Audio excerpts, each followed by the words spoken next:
వైనాడ్లో operation దాదాపుగా పూర్తయింది అనుకున్న సమయంలో ఇంకా కొన్ని కథలు మనల్ని కలిచివేస్తూనే ఉన్నాయి.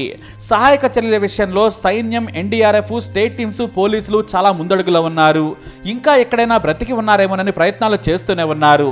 ఆపదలో ఉన్న కేరళకు ఎంతో మంది సెలబ్రిటీలు తమ వంతు సాయం చేస్తున్నారు. తాజాగా లెఫ్టినెంట్ హోదాలో మలయాళం సూపర్ స్టార్ మోహన్ లాల్ అక్కడ పర్యటించారు. వైనాడ్లో సైన్యం ఏర్పాటు చేసిన ట్యుటోరియల్ ఆర్మీ క్యాంపును ఆయన సందర్శించారు. అక్కడ చేస్తున్న సహాయక చర్యల గురించి ఆర్మీ అధికారులను అడిగి మరీ తెలుసుకున్నారు.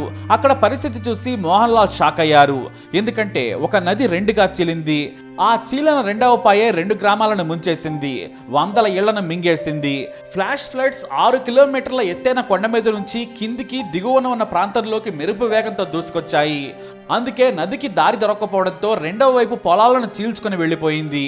మామూలుగా చిన్న రాళ్లు నదిలో కొట్టుకురావడం సహజమే, కానీ పెద్ద పెద్ద రాళ్లు కూడా ప్రవాహానికి కొట్టుకురావడమే ఇక్కడ పెను విలయానికి కారణమైంది. ఆ రాళ్లను జేసీబీలతో తొలగించే ప్రయత్నం చేస్తున్నారు. ఆ రాళ్లే వేగంగా వచ్చి గ్రామంలోని ఇళ్లను నేలమట్టం చేసేశాయి. ఇక మోహన్ లాల్ వచ్చే సమయానికి ఓ పాయ మొత్తం నీరు లేకుండా బురదతో మాత్రమే ఉంది. తాను చూస్తున్నది నిజమేనా అని ఆయన ఆశ్చర్యపోయారు, కన్నీటి పర్యంతమయ్యారు. ఆయన కూడా ఆర్మీ చేస్తున్న సహాయక కార్యక్రమాల్లో పాలు పంచుకున్నారు. అయితే అక్కడ ఆర్మీ అధికారులు కూలిన భవన శిథిలాల కింద బ్రీతింగ్ సెన్సార్ను పెట్టి పరీక్షిస్తున్నారు. దాన్ని మోహన్ లాల్ ఆసక్తిగా చూశారు.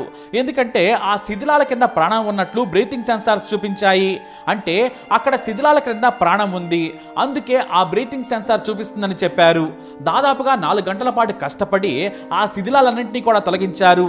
ఎందుకంటే నమ్మకం లేకపోయినా ఒక్కరైనా ప్రాణాలతో ఉన్నారంటే వారిని కూడా కాపాడాలన్న ఆశ. సైనికులు ఎంతో కష్టపడి తొలగించారు. తాను కూడా వారికి సాయం అందించారు.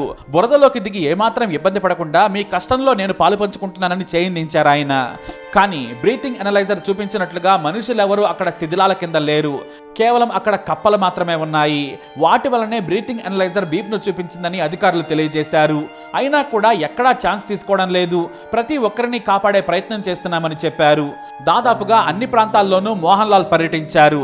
ప్రతి ప్రాంతానికి వెళ్లి బాధితులను పరామర్శించారు. కోలీకోట్ నుంచి రోడ్డు మార్గంలో వచ్చిన మోహన్ లాల్ ఇంతకు ముందే 30 లక్షల రూపాయలను బాధితులకు సాయంగా ప్రకటించారు.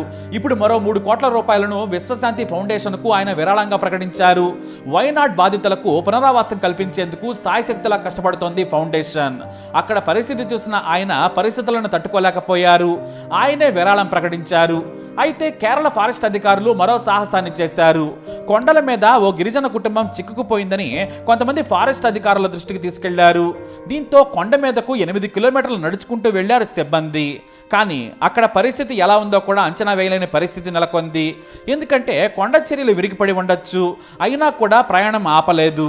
దాదాపుగా 60 మంది ఫారెస్ట్ అధికారులు కొండపైకి ఎక్కారు. వారి గురించి అధికారులు ఆరా తీస్తూనే ఉన్నారు. ఇక వెళ్లిన అధికారులు కూడా చిక్కుకుపోయినా ప్రమాదంలో చిక్కుకున్నా కష్టమే. పైగా దారి మొత్తం తడిచిపోయి ఉంది. కొండల మీద నుంచి అంచు నుంచి ప్రయాణం చేయాలి. ఇటు అధికారులు ఫోన్లు చేస్తూనే ఉన్నారు. చివరకు దాదాపుగా 2.5 గంటల తర్వాత ఫారెస్ట్ అధికారులు అక్కడికి చేరుకున్నారు. గట్టిగా కేకలు వేశారు ఫారెస్ట్ అధికారులు, కానీ ఎవ్వరూ కనిపించలేదు. కొండపైన చిన్న గుడిసె ఉంది, కానీ అందులో ఎవరూ లేరు. దీంతో చుట్టుపక్కల గట్టిగా కేక వేయడంతో ఓ వ్యక్తి పరుగున వచ్చేశాడు. నీరసంగా ఉన్న ఆ వ్యక్తి నా పిల్లల్ని కాపాడండి సార్ అంటూ ప్రాధేయపడ్డాడు. ఎక్కడున్నారు అంటే ఓ గుహ వైపు చూపించాడు ఆ వ్యక్తి. ఫారెస్ట్ అధికారులు వెళ్లి చూసేసరికి గుహలో దాక్కున్నారు పిల్లలు. తల్లి కూడా అక్కడే నీరసించిపోయి ఉంది. ఎందుకంటే 5 రోజుల నుంచి తిండి లేదు. ఎంతైనా అమ్మ కదా, అందుకే ఏమీ తినలేదు. ఉన్న కాస్త భోజనం కూడా తల్లిదండ్రులు ఇద్దరూ కలిసి పిల్లలకై పెట్టారు. కానీ నిన్నటి నుంచి వారికి అసలు అది కూడా లేదు. ఉన్న కొంచెమే తీసుకున్నారు. గుడిసెలోకి వరద పైనుంచి రావడంతో పారిపోయి గుహలో దాక్కున్నారు. అదృష్టం ఏమిటంటే గుహ దారి మూసుకుపోలేదు, లేదంటే అందులోనే వారి ప్రాణం పోయేది. పాములు ఉండే భీకరమైన ఆ అడవిలో 5 రోజుల పాటు నక్కింది ఆ కుటుంబం. మామూలుగా అట్టమళ ఫారెస్ట్ అంటేనే అత్యంత దట్టమైనది. కొండలు, కోనలు, లోయలతో భీకరంగా ఉంటుంది. కానీ గిరిజన గ్రామానికి దూరంగా ఒంటరిగా బ్రతుకుతోంది ఆ కుటుంబం. అయితే ఆ 4 చిన్నారులను ఫారెస్ట్ అధికారులు మోసుకుంటూ కిందికి తీసుకొచ్చారు. మరోవైపు భర్త మాత్రమే నడవగలుగుతున్నాడు.